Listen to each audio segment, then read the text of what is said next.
বাজার স্টকে আপনি ট্রেড করতে যাবেন না। এই কথাটা ১ম এ হয়তো আপনার ভালো নাও লাগতে পারে, আপনার হজম নাও হতে পারে। কিন্তু এই কথাটা কিন্তু অত্যন্ত গুরুত্বপূর্ণ। এখন স্বাভাবিকভাবেই প্রশ্ন উঠবে যে বাজার স্টক বলতে কী বোঝাতে চেয়েছি? এবং এই স্টকগুলোতে কি কোনোদিনই ট্রেড করব না? তা কিন্তু নয়। আপনি কখন এই স্টকগুলোতে ট্রেড করবেন? যখন একজন সফল ট্রেডার হয়ে উঠবেন বা এই মার্কেটে দীর্ঘদিন কাটিয়ে ফেলেছেন। আপনি মার্কেটের অনেক ঘোরপ্যাঁচকে জানেন, তখন আপনি এই স্টকগুলোকে নেবেন। তাহলে ১ম প্রশ্ন হচ্ছে বাজার স্টক কোনগুলোকে বলছি? দেখবেন আপনি আপনার নিজের ভিতরে বোঝার চেষ্টা করুন, যদি আপনি ইন্ট্রাডে ট্রেডার হয়ে থাকেন এবং স্টক ট্রেডিং করতে হবে। আপনি যদি অপশন ট্রেডিং না করে থেকে কেবলমাত্র স্টক ট্রেডিং করেন, তাহলে বিচার বিবেচনা করুন যে আপনি কিভাবে এই ট্রেডিংটা করতে চাইছেন বা ট্রেডিংটা করেন। আপনি কি আগের দিন রাত থেকে একটা ওয়াচ লিস্ট তৈরি করে নিন এবং সেইগুলোতেই ট্রেড করবেন এমন স্থির করেন? আর যদি সেটা স্থির করে থাকেন, তাহলে কিসের বেসিসে করেছেন? কিছু নিউজের বেসিসে করে থাকেন বা কারো রেজাল্ট আসবে, কারো কিছু আসবে, এরকম বেসিসে করে থাকেন, না পিওর প্রাইস অ্যাকশনের সাপেক্ষে আপনি স্থির করে থাকেন? যদি আপনি পিওর প্রাইস অ্যাকশনের সাথে ট্রেড করেন বা প্রাইস অ্যাকশনের সাথে কিছু নিউজকে মেশান, তাহলে ঠিক আছে। কিন্তু কেবলমাত্র নিউজ ড্রিভেন, যেটা বাজার আপনাকে খাওয়ানোর চেষ্টা করছে, সেই স্টকগুলোতে আপনি অবলীলায় মানে বিনা বুঝে আপনি ঢুকে যান না তো? দেখবেন আমি ম্যাক্সিমাম লোককে দেখেছি, তারা ইন্টারডে ট্রেডের সময় বিভিন্ন রকম জায়গাতে ছোটাছুটি করে। অর্থাৎ এই স্টকটার একটা নিউজ এলো, এই স্টকটাতে এন্ট্রি নিয়ে নিলেন, হ্যাঁ উঠবে। খানিকক্ষণ পরে আবার একটা কোনো জায়গাতে টুইটারে দেখলেন যে অমুক, কিংবা কোনো অনেক লাইভে তো অনেক লোক করে, যদিও বেনিয়ম, কিন্তু তবুও লাইভে অনেক কিছু করছে এই স্টকটাতে, সঙ্গে সঙ্গে লাফিয়ে সেখানে চলে যায়। হয়তো কেউ একটা মন্তব্য করে দিল টিভিতে যে এই স্টকগুলো, এইগুলি হচ্ছে বাজার স্টক। আপনি মন দিয়ে বোঝার চেষ্টা করুন যে এত থাকতে খবরটাকে পরিবেশন করা হচ্ছে কেন? আপনাকে কেন পরিবেশন করা হচ্ছে, যেখানে একটা ইম্পর্টেন্ট স্টক এই মুহূর্তে প্রচুর তার ভালো নিউজ এসছে এবং সেটা প্রচুর উঠতে পারে? কেন পরিবেশন করা হচ্ছে? বড় প্লেয়াররা তো তথ্য পরিবেশন করার আগেই তারা তো হজম করে নেয়। এবারে আমার কথা শুনে বিশ্বাস করতে হবে না। আপনি নিজে বিশ্বাস করার জন্য প্রমাণ নিন। তো প্রমাণটা কিভাবে নেবেন? মনে করুন একটা স্টকে কালকে রেজাল্ট আসতে চলেছে। তো রেজাল্ট আসতে চলেছে, আপনি দেখুন তো যে রেজাল্ট আসার আগেই ৩-৪ দিন থেকে, লাস্ট ৩-৪ দিন থেকে সেই স্টকটা অলরেডি কিছুটা বেড়েছে কিনা? যদি বেড়ে থাকে, তাহলে কেন বাড়লো? আপনি নিজেকে প্রশ্ন করেছেন কোনোদিন? বা মার্কেটকে কোনোদিন প্রশ্ন করেছেন যে কেন রেজাল্ট আসার আগে থেকেই বাড়তে শুরু করেছে? তার মানে অলরেডি বড় প্লেয়াররা কী করেছেন, না মার্কেটকে বুঝতে পেরেছেন, তাদের কাছে খবর আছে, তাদের কাছে নিউজ আছে, মার্কেটে অলরেডি তারা দামকে প্রাইসের হাই করে নিয়ে গেছেন। এবারে কালকে রেজাল্ট আসতে পারে বা মিড মার্কেটে আপনার ঘোষণা হলো যে রেজাল্ট খুব ভালো এসেছে। তখনই চারিদিক থেকে রিটেল ট্রেডাররা কী করবেন, না ঢুকে যাবেন সেই ট্রেড করার জন্য। তাহলে যারা ৩-৪ দিন থেকে মার্কেটকে নিচে কিনে রেখেছে, যাদের কাছে আজকে কোয়ান্টিটি আছে, তাদের কাছে বিক্রি করার জন্য উপযুক্ত লোকের তো প্রয়োজন আছে। নেই কি? আমি জানি যে মার্কেট ভালো রেজাল্ট করবে। অর্থাৎ এই স্টকটি ভালো রেজাল্ট করবে। আমি সেখানে প্রচুর কোয়ান্টিটি কিনে রেখেছি। আমি কিনে রাখলাম ৳১০০ তে।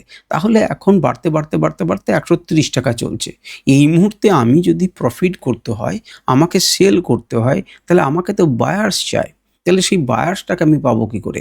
এই স্টকটা সম্পর্কে ভালো নিউজ তখন বাজারে খবর ঘোষণা করা হবে, চতুর্দিক থেকে বহুজন বলবেন এবং লোক কিনতে আসবে। যখন কিনতে আসবে, আমার তো অলরেডি আগে থেকে কেনা আছে, সুতরাং আমি স্টকগুলোকে ধীরে ধীরে কী করব, না তাদের হাতে গুছিয়ে দেবো।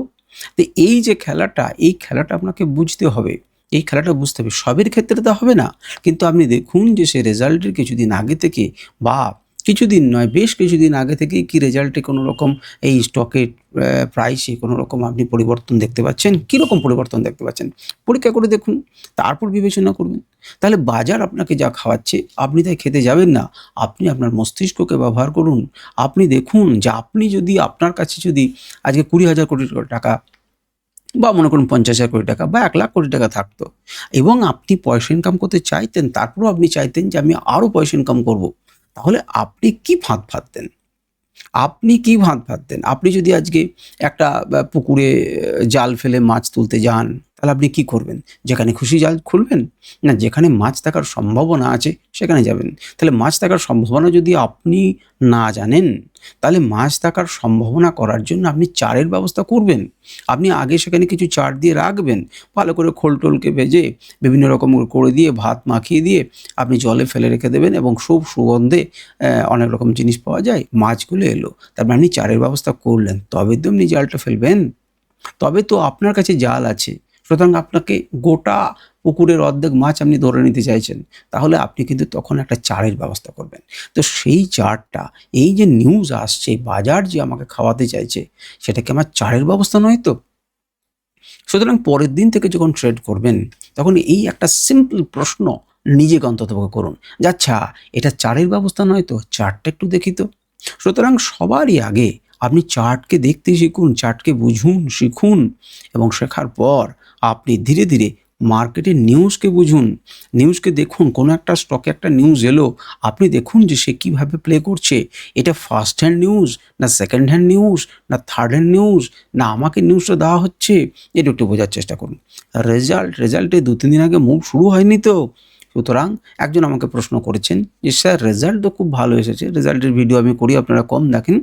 তো রেজাল্টের ভিডিও দেখার পরে উনি প্রশ্ন করেছেন যে, "স্যার এটা রেজাল্ট খুব ভালো এসেছে কিন্তু তার পরের দিনে দাম কমে যাচ্ছে কেন?" সেটা অলরেডি ফ্যাক্টরড ইন হয়ে গেছে। অর্থাৎ মার্কেট অলরেডি সেই নিউজটাকে প্লে করে দিয়েছে। আমার কাছে পরে এসেছে। সেই দোষ কেবল আমার। বাজার আমাকে এসে ফোন করে বলে দেবে না যে, "দেখো কালকে আমি রেজাল্ট প্রকাশ করব এবং রেজাল্ট আমার দুর্দান্ত ভালো হবে, তুমি কিনে নাও।" যাদেরকে বলবে তারা অলরেডি কিনে নিয়েছেন। যাদেরকে বলবে কথাটাও আমি আবার বলতে পারি না। যাদের কাছে নিউজ আছে, খবর আছে তারা অলরেডি সেটাকে প্লে করে দেবে। তারা যদি ফার্স্ট না হয় সময়ের সাপেক্ষে তাহলে সে কিভাবে টাকা ইনকাম করতে পারবে? এখন রিটেল ট্রেডাররা আমরা চারিদিকে প্রচুর লোক রয়েছি যারা আমরা খুব কম জানি। কম জেনে আমাদের মনে হয় যে আমরা বোধহয় মার্কেটকে শাসন করতে পারবো। আর ট্রেডিং খুব সহজ একটা জিনিস। আমি ইউই চুটকি দেবো, কিনবো আর ইউই টুক করে বেরিয়ে যাবো এবং টাকা হয়ে যাব। তারা জানে না যে আপনি কিন্তু একটা জায়গার মধ্যে ফেঁসে যেতে চাইছেন কিচ্ছু না বুঝে না জেনে। এইটাকে কিন্তু করার চেষ্টা করবেন না। তার পরিবর্তে পড়াশুনো করুন, জানুন, বুঝুন, চোখ মুখ খোলা রাখুন। ছোট্ট একটা কথাই চোখ মুখ খোলা রাখুন। কিন্তু চোখ মুখটাকে কেমন করে খুলতে হবে সেটার একটা ধরন, ছোট্ট ধরন হচ্ছে এটি। এইরকম প্রচুর ছোট, ছোট জায়গাতে আপনাকে দেখতে হবে। চার্টকে ওইভাবে বিচার করতে হবে যে কোন জায়গা থেকে আমাকে টুপি পরানোর চেষ্টা হচ্ছে।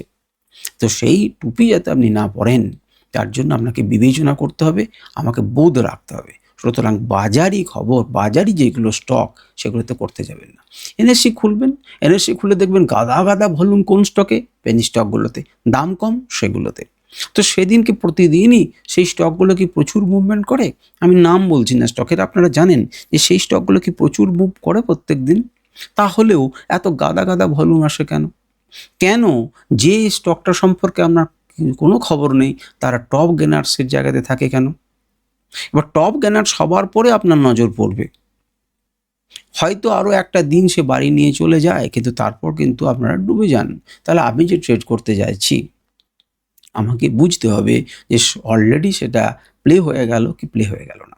সুতরাং বাজারি স্টকে ট্রেড করবেন না যতদিন পর্যন্ত না আপনি অনুভব করতে পারবেন। অনেকেই তার অপশন কিনে নিয়ে ফেঁসে বসে থাকেন। আরও অনেক ফ্যাক্টরস আছে, সেই ফ্যাক্টরসগুলোকে বোঝার চেষ্টা করুন এবং আপনাকে খাওয়ানো কি হচ্ছে আপনি তাই খাবেন না। আপনি যেটা ভালোবাসেন সেটাকে খান।